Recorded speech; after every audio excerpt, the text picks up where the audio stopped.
Hello students, आज हम 12th की फिजिक्स शुरू करने जा रहे हैं और 12th की जो फर्स्ट फिजिक्स है वो एक फिजिक्स की एक बहुत बड़ी ब्रांच है, इलेक्ट्रोमैग्नेटिज्म। इलेक्ट्रोमैग्नेटिज्म को हम 2 पार्ट्स में ब्रेक करते हैं।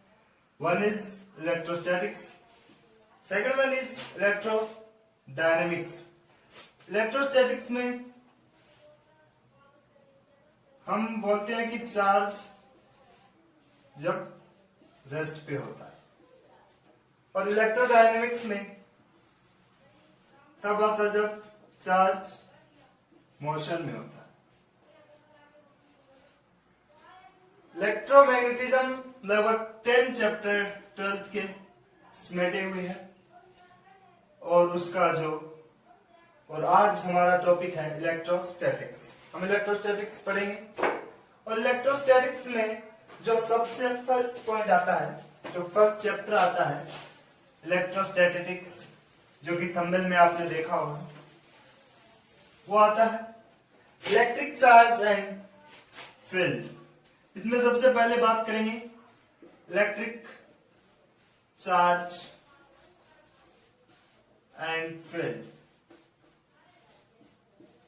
First chapter electric charge and field को डिस्कस करना है और इसके बाद आएगा गॉस लॉ, पोटेंशियल और फिर कैपेसिटर। इसमें जो इलेक्ट्रिक चार्ज एंड फील्ड है, इसमें जो सबसे मोस्ट और मतलब सबसे इनिशियली लेवल पर बात करूं तो मैं सबसे पहले बात करता हूं चार्ज की।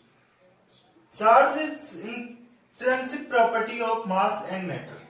जो चार्ज है वो इंट्रिंसिक प्रॉपर्टी होती है मास और मैटर की। चार्ज की बात करूं तो सबसे पहले ग्रीक मैथोलॉजी में 600 BC के अंदर इसका जिक्र मिलता है। और जो चार्ज का सिंबल की बात करूं मैं तो वो है क्यू। क्यू से ही इसे डिनोट करते हैं। और जो चार्ज है ना, उसका यूनिट की बात करूं तो इसकी यूनिट है कूलम, और इसको सी से भी, जो इसकी यूनिट है उसको सी से रिप्रेजेंट किया जाता है। चार्ज के में अगर जो क्वांटिटी की बात करूं, जो चार्ज एक स्केलर क्वांटिटी है, यह एक अदिश क्वांटिटी है। और एक पॉइंट और आता है इसके अंदर,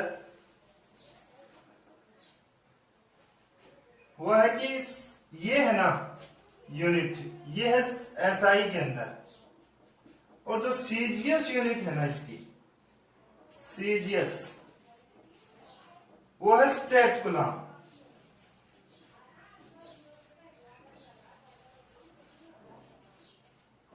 वो है स्टेट कूलम, इसे STC से डिनोट करते हैं।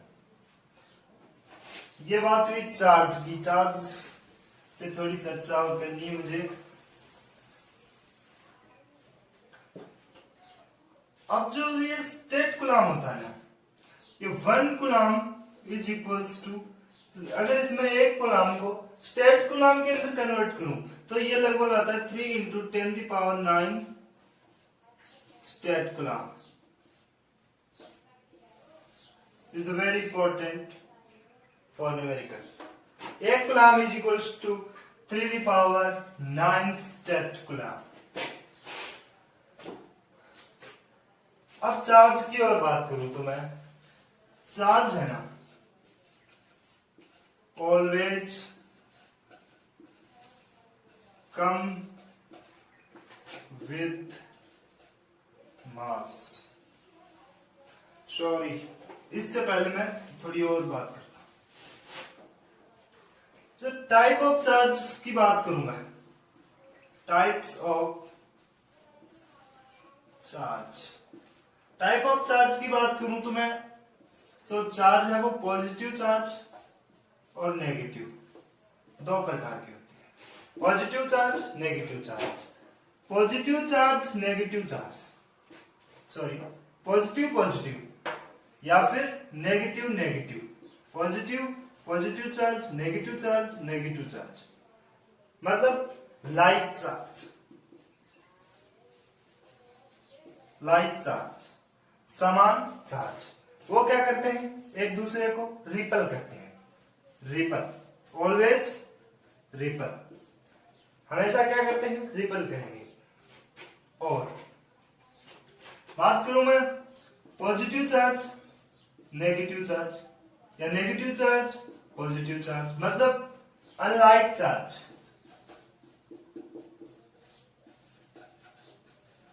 जो अनलाइक चार्ज होते हैं वो एक दूसरे को अट्रैक्ट करते हैं, वो ऑलवेज क्या करते हैं, एक दूसरे को अट्रैक्ट करते हैं, और जो लाइक चार्ज होते हैं वो रिपल करते हैं, अनलाइक चार्ज अट्रैक्ट करते हैं। ये बात हुई टाइप ऑफ चार्ज की। अब जो नेक्स्ट पॉइंट मुझे करवाना था उस पर आते हैं। जो हमारा नेक्स्ट पॉइंट है वो है, इसे बड़े ध्यान से समझना, ये बहुत ही अच्छा पॉइंट है। जो चार्ज है वो कम विथ मास, जो चार्ज है वो हमेशा मास के साथ आता है। जैसे कैसे समझते इस बात, अगर मान लूं ये कोई 1 कूलम का चार्ज, ये कोई 1 कूलम का चार्ज है, तो इसका मास ऑलवेज प्रूव है कि इसका कुछ न कुछ मास होगा, इसका कुछ न कुछ मास होगा। जबकि ये इसका विपरीत करूं मैं, ये बोलूं कि ये कोई मास है 1 kg का, तो इसके ऊपर कोई चार्ज होगा, जरूरी नहीं है। ये न्यूट्रल भी हो सकता है, न्यूट्रल भी हो सकता है, चार्ज भी हो सकता है, बट 1 कूलम इसका मास कुछ न कुछ होगा, जरूर वो कम ज्यादा कुछ भी हो सकता है, लेकिन 1 कूलम उसका कुछ न कुछ चार्ज जरूर होगा। लेकिन मास उसका चार्ज होना कोई जरूरी नहीं है। मतलब चार्ज है ना, ये क्या लिख दिया, चार्ज है तो मास जरूर होगा, लेकिन मास हो जैसे 1 kg तो उस पर चार्ज होना कोई जरूरी नहीं है। यह बात हुई चार्ज के बारे में, उसके मास के रिस्पेक्ट में।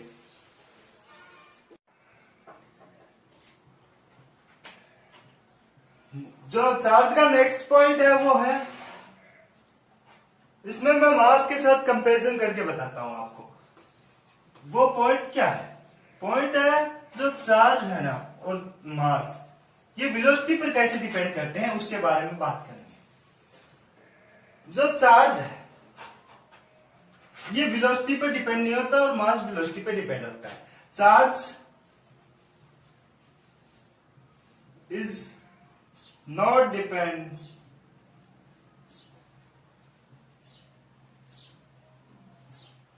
Upon velocity.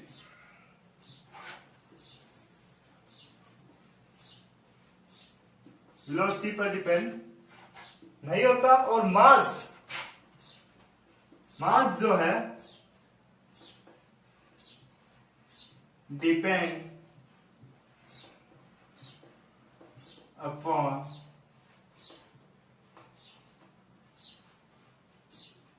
वेलोसिटी। यह वेलोसिटी पर डिपेंड करता है, चार्ज वेलोसिटी पर डिपेंड नहीं करता। कैसे, आप इसको बताता हूं आपको। जैसे कोई एक 1 कूलम का चार्ज, ये वेलोसिटी से चल रहा है, 0 वेलोसिटी से, मतलब रेस्ट पर है। अब इसी चार्ज को मैं मोशन देता हूं, इसे फोर्स लगाता हूं और ये मोशन में आ जाता है, और इसकी वेलोसिटी हो जाती है, ये 1 कूलम का कोई आवेश है, इसकी वेलोसिटी हो जाती है 100 मीटर पर सेकेंड। 1 कूलम का चार्ज जिसकी वेलोसिटी 0 है, रेस्ट पर है, दूसरा मोशन के अंदर है, और उसकी वेलोसिटी माना मैंने 100 मीटर पर सेकेंड। अब ये 1 कूलम का आवेश था, रेस्ट पे था, चेक किया, ये 1 कूलम का निकला। इसी आवेश को मैंने 100 मीटर पर सेकंड से मोशन में आया तब चेक किया 1 कूलम का। मतलब चार्ज इस पर सेम है, चार्ज में कोई डिक्रीज या इंक्रीज नहीं है, चार्ज कांस्टेंट है वेलोसिटी के साथ।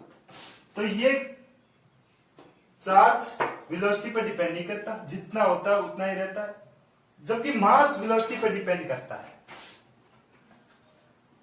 अगर ये कोई मास है, इस रेस्ट पर इसकी वेलोसिटी अगर 0 है, तो मैंने चेक किया कि मास मान लो 3 kg का था, m बराबर 3 kg। अब इसी मास को मैं वेलोसिटी दे देता हूं, जो ये मास m था उसको मैंने वेलोसिटी दे दी 10⁶ मीटर पर सेकेंड। तो मैंने नोटिस किया कि जो मास m था, जो एक मास m का ब्लॉक था, वो पहले रेस्ट पे मैंने चेक किया तो 3 kg का निकला। वही मास 10⁶ मीटर पर सेकेंड वेलोसिटी पर इसका मास 3 kg से इंक्रीज कर गया। 3 kg से ज्यादा हो गया, मास इंक्रीज करता है, मास इंक्रीज किया। तो इसका जो रिलेशन आता है रेस्ट मास और मोशन के अंदर मास, ये मोशन में है, वो होता है m = m0 divide by √1 - v² divide by c²।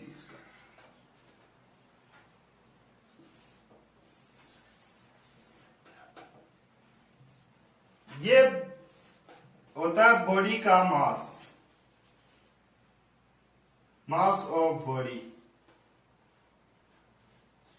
m0 होता है rest mass,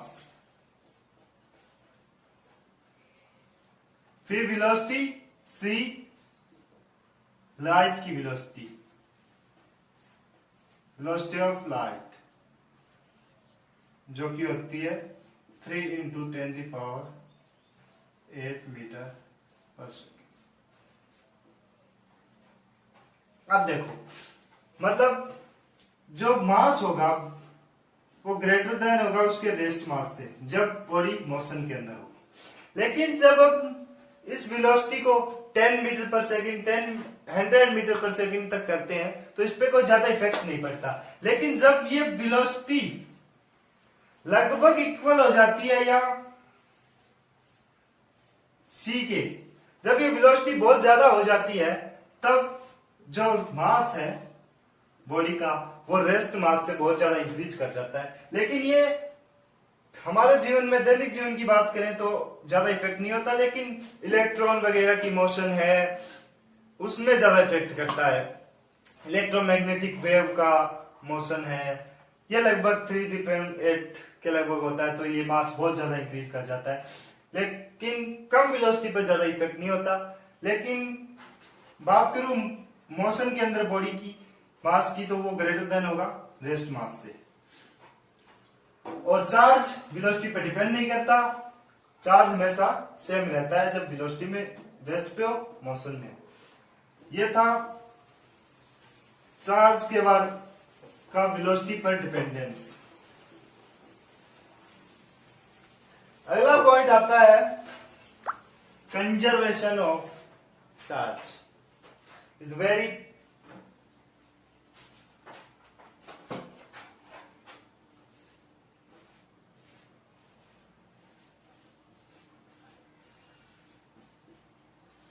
conservation of charge क्या बोलता है कि जो चार्ज है उसको आप न तो क्रिएट कर सकते हो और न ही डिस्ट्रॉय कर सकते हो। इसे सिर्फ एक बॉडी या एक सिस्टम से अनदर सिस्टम या बॉडी में सिर्फ ट्रांसफर किया जा सकता है। Charge neither be destroyed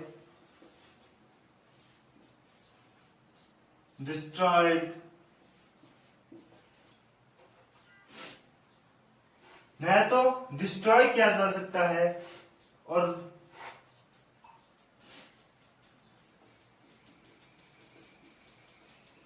neither be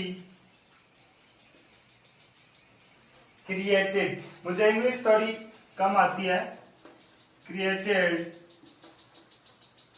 न तो इसे बनाया जा सकता है और न ही डिस्ट्रॉय किया जा सकता है। ओनली बट लेकिन चार्ज को एक बॉडी से, या बोलो एक सिस्टम से अनदर सिस्टम या बॉडी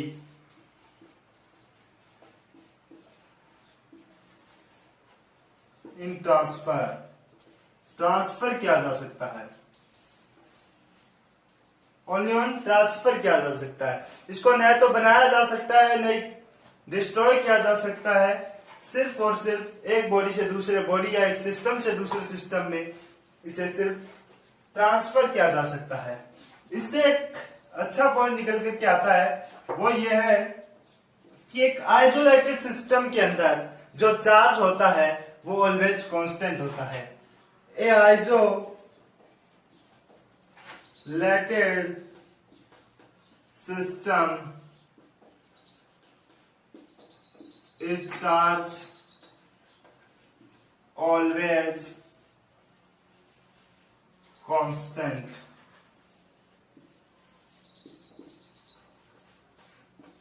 ये आप नोट कीजिए, मैं मार्कर को इंक लाता हूं।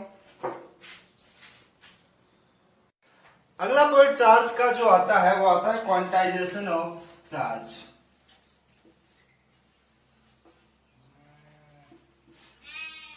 Quantization of charge.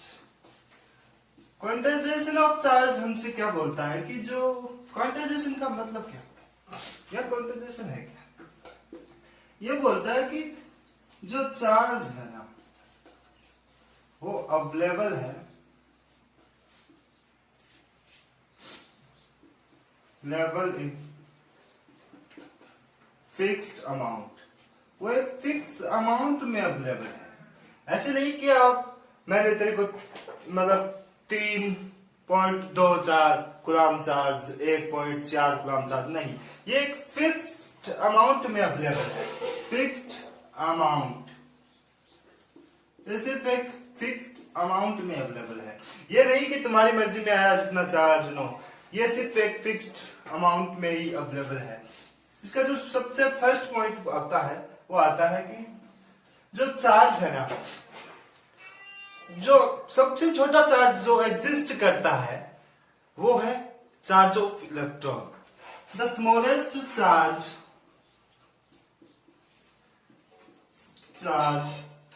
That can exist, जो कि एग्जिस्ट कर सकता है, जो सबसे छोटा चार्ज जो एग्जिस्ट कर सकता है, चार्ज ऑन इलेक्ट्रॉन। जो इलेक्ट्रॉन का चार्ज है वो सबसे छोटा चार्ज है जो एग्जिस्ट कर सकता है, इससे छोटा चार्ज नहीं हो सकता। जो इलेक्ट्रॉन का चार्ज वो कितना होता है, 1.67 इंटू 10⁻⁻19 कूलम। ये है सबसे छोटा चार्ज। इसको फंडामेंटल चार्ज बोलते हैं, फंडामेंटल चार्ज। तो सबसे छोटा चार्ज है वो इलेक्ट्रॉन का चार्ज है 1.67 इंटू 10⁻⁻19 कूलम, जो कि सबसे छोटा चार्ज है। यही सिर्फ चार्ज जो एग्जिस्ट कर सकता है वो सबसे छोटा चार्ज है। सेकंड पॉइंट आता है क्वांटाइजेशन ऑफ चार्ज का, वो ये है कि जो चार्ज है वो एक इंटीग्रल मल्टीपल होता है फंडामेंटल चार्ज का। मतलब इलेक्ट्रॉन के चार्ज का कोई भी चार्ज लो आप, वो एक इंटीग्रल मल्टीपल होगा इलेक्ट्रॉन के चार्ज का। तो ये बोलता है कि जो चार्ज है ना, कोई भी चार्ज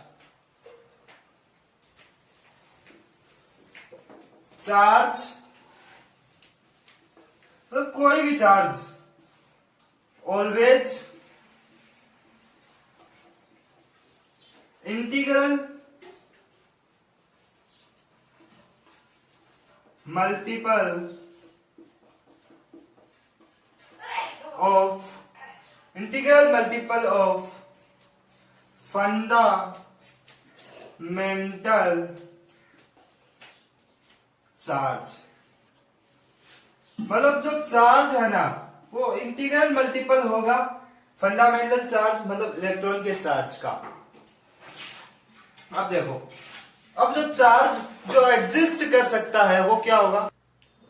तो जो चार्ज है ना वो हो सकता है या तो क्या हो, प्लस माइनस 1 ही हो सकता है, या प्लस माइनस 2 ही हो सकता है, या प्लस माइनस 3 हो सकता है। मतलब या तो 1 ही हो या -1 ही हो या 2 ही हो या 3 हो। मतलब ई क्या है? इलेक्ट्रॉन का charge. S1 plus minus any. Charge जो सिर्फ हो सकता है ना ये हो सकता है। तो मतलब charge is equal to plus minus any, और एन जहां कोई भी एक इंटीग्रल वैल्यू है। ये है क्वांटाइजेशन ऑफ चार्ज। मतलब चार्ज इज इक्वल टू कोई भी चार्ज जो एग्जिस्ट कर सकता है वो होता है प्लस माइनस एनी, जहां एन एक इंटीग्रल वैल्यू है।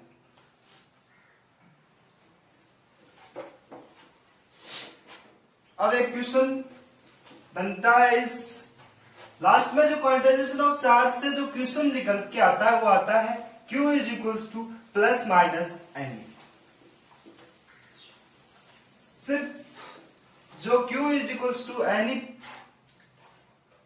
को फॉलो करता है वही चार्ज एग्जिस्ट कर सकता है, और जहां n एक इंटीग्रल वैल्यू है। एक क्वेश्चन आता है, इस पर बहुत से क्वेश्चन बनते हैं। क्वेश्चन बहुत अच्छा क्वेश्चन है। क्या कैन ए चार्ज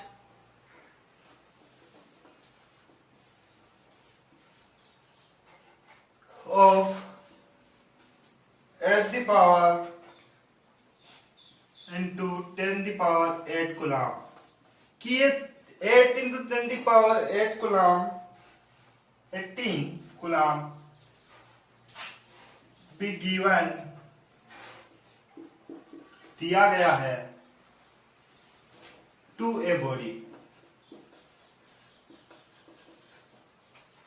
ये हमसे पूछ रहा है कि क्या इतना चार्ज एक बॉडी को दिया जा सकता है, और ये बॉडी को कब दिया जा सकता है?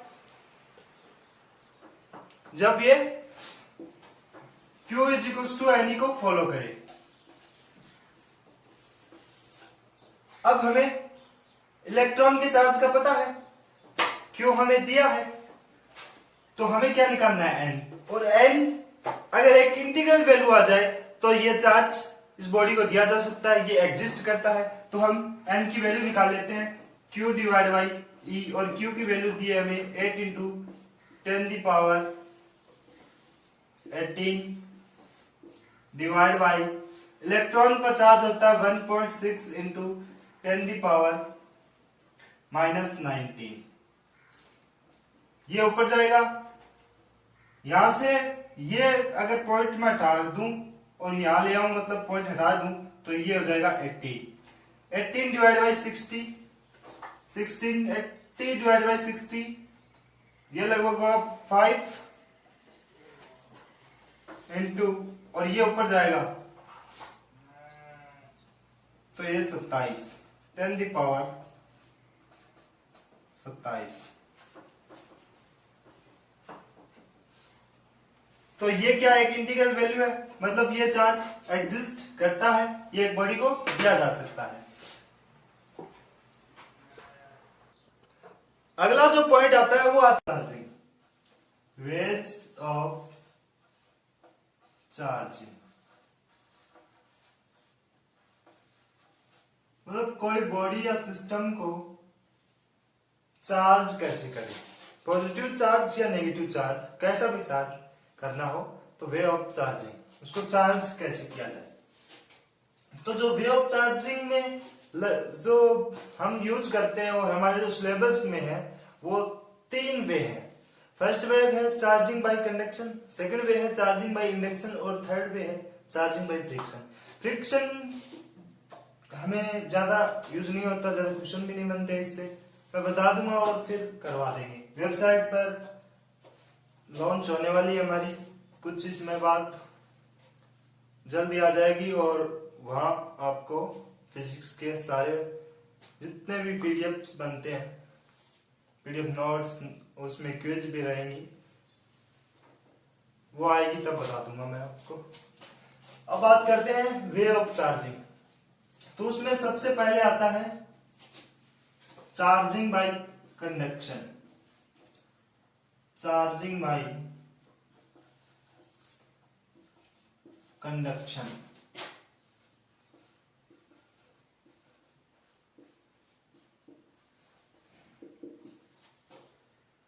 फर्स्ट पॉइंट जो मेथड आता है चार्जिंग बाय कंडक्शन। हिंदी कई बच्चे कमेंट करते हैं कि सर हिंदी मीडियम से पता, उसमें थोड़ा हिंदी में बोल देता हूं और इंग्लिश में लिख देते हैं।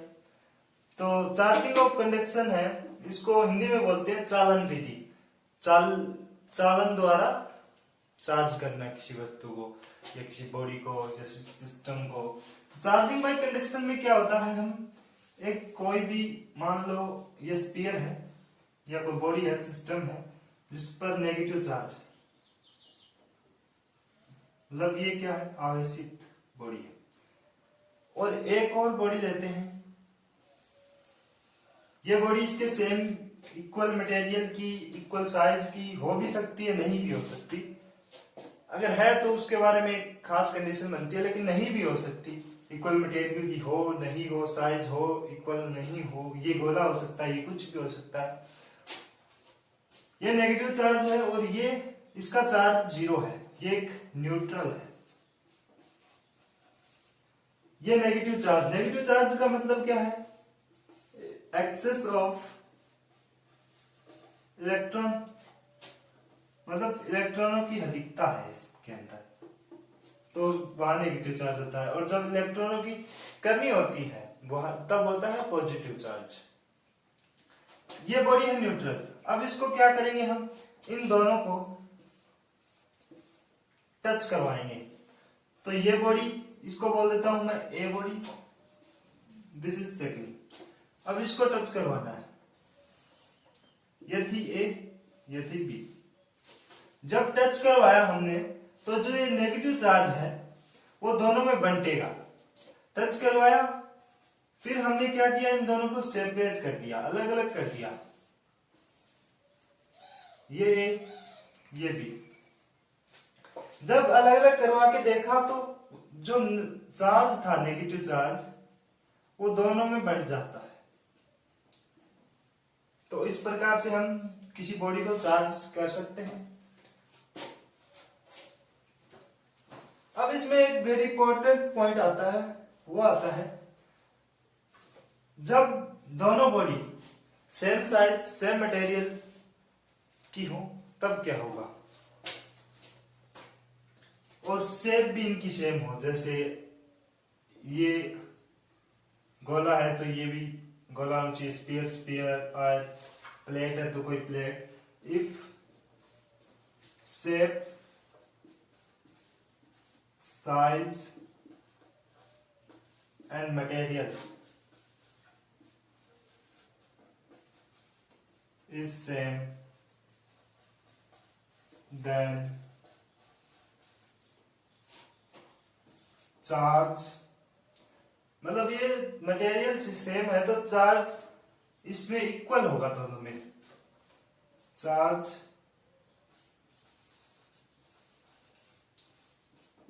Is equal. मान लो ये कोई बॉडी ए है जिस पर चार्ज क्यू है, और एक अनदर बॉडी जो कि एक न्यूट्रल है उस पर चार्ज 0 है। जब इनको सेपरेट कर, जब इनको साथ टच करवा के फिर इनको सेपरेट करेंगे तो जो चार्ज है ना वो दोनों पर Q/2 बंट जाता है। यह था चार्जिंग बाय कंडक्शन, नोट कर लीजिए इसे।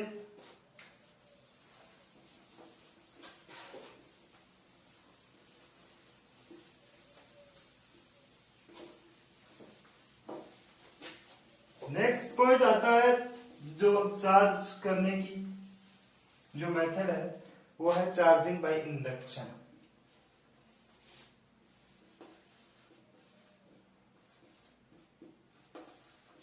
चार्जिंग बाय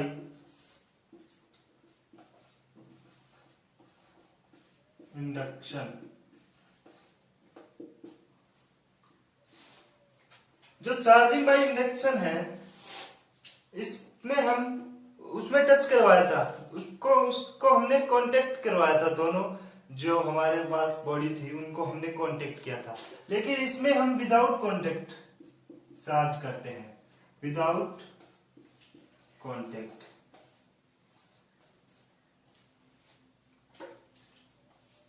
अब चार्जिंग बाय इंडक्शन में हम क्या करते हैं कि एक प्लेट या बॉडी, प्लेट मान लीजिए, बॉडी कुछ भी हो सकती है जिस पर चार्ज होता है नेगेटिव। एक बॉडी लेते हैं जो चार्ज है और नेगेटिव चार्ज है, और एक कंडक्टर लेते हैं, उस कंडक्टर पर हम, जो कि होता है न्यूट्रल, इनिशियली लेवल पर ये न्यूट्रल होता है। जब इस प्लेट को इस कंडक्टर के पास हम जब ले जाते हैं तो इलेक्ट्रॉन, जो इस पार्ट वाले इलेक्ट्रॉन थे वो इससे रिपल होकर इस पार्ट पर आ जाएंगे और इस साइड आ जाएंगे, और जो प्लस चार्ज है वो इस प्लेट पर आ जाएगा अट्रैक्ट होकर, और इस पर नेगेटिव, इधर साइड नेगेटिव इधर पॉजिटिव। अब क्या करते हैं, एक कंडक्टर को और लेते हैं और इसके साथ टच करवा देते हैं, इसके साथ टच करवा देते हैं। अब क्या होगा, इलेक्ट्रॉन जो कंडक्टर को टच करवाया है उसके अंदर चले जाते हैं, और बाद में इनको सेपरेट कर दिया जाता है। और जब सेपरेट किया जाता है तो इस जो ये कंडक्टर था इस पर ये, अब इसको भी दूर ले जाया जाता है और उसको भी सेपरेट किया जाता है। तो ये जो पॉजिटिव चार्ज है इस बॉडी के अंदर पूरी तरह फैल जाता है, और नेगेटिव चार्ज इस बॉडी में फैल जाता है, और इस प्रकार से एक बॉडी के अंदर पॉजिटिव चार्ज और दूसरी बॉडी के अंदर नेगेटिव चार्ज हो जाती है। नेक्स्ट पॉइंट आता है charging by friction. Charging by friction में हम क्या करते हैं, इसमें जरूर थोड़ी वाला पार्ट आप किताब से पढ़ लीजिए, मैं एक बार थोड़ा बता देता हूँ। चार्जिंग बाय फ्रिक्शन में हम कोई भी दो बॉडी को लेते हैं और उनको आपस में रगड़ा जाता है। जब उनको आपस में रगड़ा जाता है तो एक बॉडी पर पॉजिटिव चार्ज और दूसरी बॉडी पर नेगेटिव चार्ज से चार्जिंग हो जाती है। जैसे मैं बात करूं ग्लास रोड की, ग्लास रोड और स्लिक क्लॉथ की, स्लिक क्लॉथ और ग्लास रोड को जब आपस में रगड़ा जाता है तो उसमें क्या होता है कि जो ग्लास रोड है इस पर पॉजिटिव चार्ज आ जाता है और सिल्क क्लॉथ पर नेगेटिव चार्ज हो जाती है। और आज का लेक्चर यहीं समाप्त करते हैं, और जो नेक्स्ट वीडियो है उसमें हम डिस्कस करेंगे कूलॉम्स लॉ और उसका वेक्टर फॉर्म, और थोड़ा सा इंट्रोडक्शन परमिटिविटी पर भी हम करेंगे। और आज का लेक्चर यहीं समाप्त करते हैं। और जो मैं कंटेंट आपको करवा रहा हूँ फिजिक्स का, तो कई स्टूडेंट्स पूछ रहे थे कि सर नेवी के लिए, एयरफोर्स के लिए, तो जो ये मैं कंटेंट करा रहा हूँ वो 11th और 12th का कंप्लीट कोर्स है, उसमें से मैं कोई भी चीज को मिस नहीं कर रहा हूँ। इससे मतलब ज्यादा 11th और 12th का सिलेबस कोई करवा भी नहीं सकता।